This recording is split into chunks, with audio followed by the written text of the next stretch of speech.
Somos estudiantes de la Universidad Nacional José Faustino Sánchez Carrión, alumnos del cuarto ciclo de la Escuela Profesional Académica de Sociología.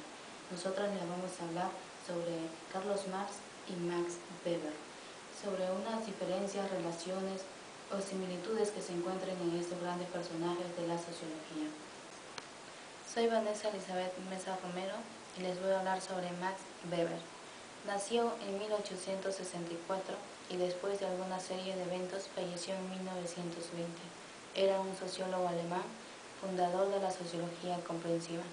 Entre sus obras más resaltantes se encuentra La economía y la sociedad, Ciencia como oficio, entre otras. Nos define a la sociología como la ciencia a la que le compete la comprensión interpretativa de la acción social y por lo que tanto explica las causas de su curso y sus consecuencias. Nos dice que la sociología es una ausencia autónoma dentro de la ciencia humana. La sociología comprensiva significa la interpretación y el poder de entender.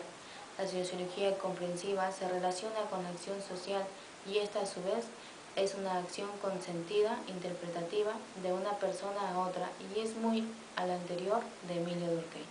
También es la aproximación de probabilísticos. Nos dice que existen acciones sociales, acciones sociales de Max Weber. Componentes de la acción social. Existen tres componentes: condiciones, instrumentos y orientación de la acción. Condiciones se refiere al contexto en el cual se produce su acción. Instrumento son los medios para la concentración de las acciones, personas, cosas, materiales, etc. Orientación de la acción, sentido y la dirección de la acción. Nos dice que existen tipos de acción social. Está la racional con arreglo a fines, está la racional con arreglo a valores, está la afectiva y la tradicional. La acción racional de acuerdo a fines significa los comportamientos que se usan para alcanzar fines propios, las consecuencias de un acto. La segunda, acción racional de acuerdo a valores, es solo en el mérito de valor.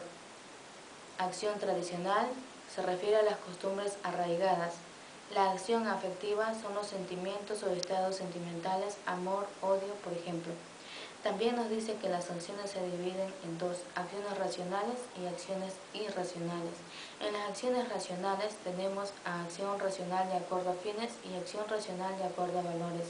En las acciones irracionales tenemos lo subjetivo, la acción tradicional y afectiva. Nos dice que existe la legitimación, que se encuentran tres: 1. Legal o racional, 2. Tradicional y 3. Carismático.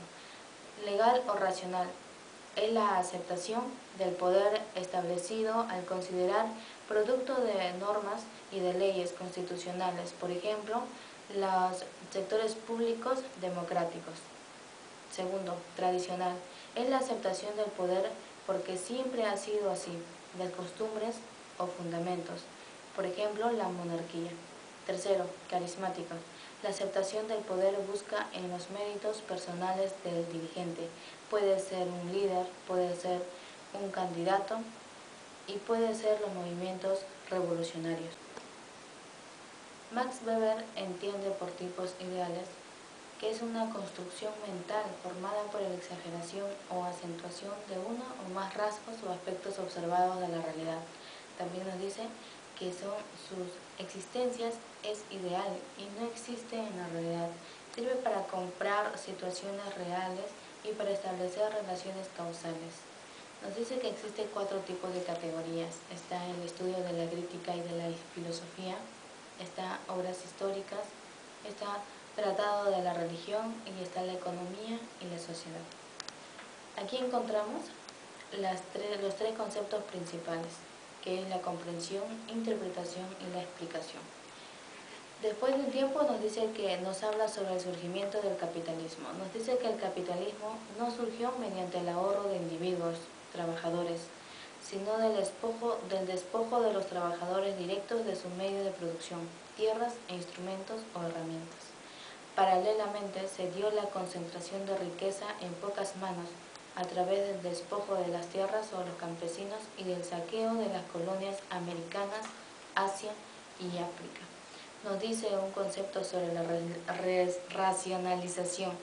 nos dice que el capitalista es la organización de la vida y las actividades para lograr una mayor eficacia y rendición en un fin determinado, lucro. Nos dice, si la racionalización es la característica fundamental del capitalismo, ¿cuál fue la causa adecuada que permitió su generalización? Nos dice que Weber descubre que antes de darse la racionalización como forma general de la sociedad, aconteció un cambio en los hombres. Este cambio fue de orden espiritual y no material, concepciones religiosas calvinistas, con una ética justificadora del ahorro, del cálculo y de la acumulación de bienes por encima de lo que se necesitaba, que fomentó la generalización de la racionalización y por lo tanto fue la causa adecuada para la formación del capitalismo. Max Weber nos dice que el poder y la dominación en la vida son grandes e inmensos, pero que solo se puede dividir el poder en dos tipos, legítimos e ilegítimos. Poder legítimos es el poder que existe entre dos o más personas. El orden es aceptable y efectuado de una a otra persona sin aversión. El poder ilegítimo significa que no es aceptado, no es voluntad, sucede con violencia y o influencia.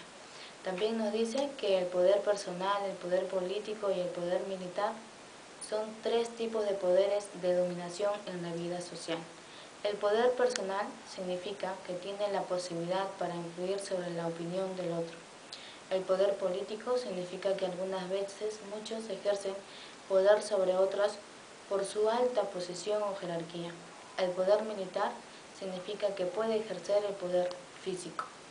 Para concluir con el tema, nos dice que todo orden que se establece sobre la base de un dominio se destruye cuando la dominación dejan de creer en la legitimización del poder establecido y se hace posible el surgimiento de un líder carismático que lo conduzca a romperlo. Muchas gracias.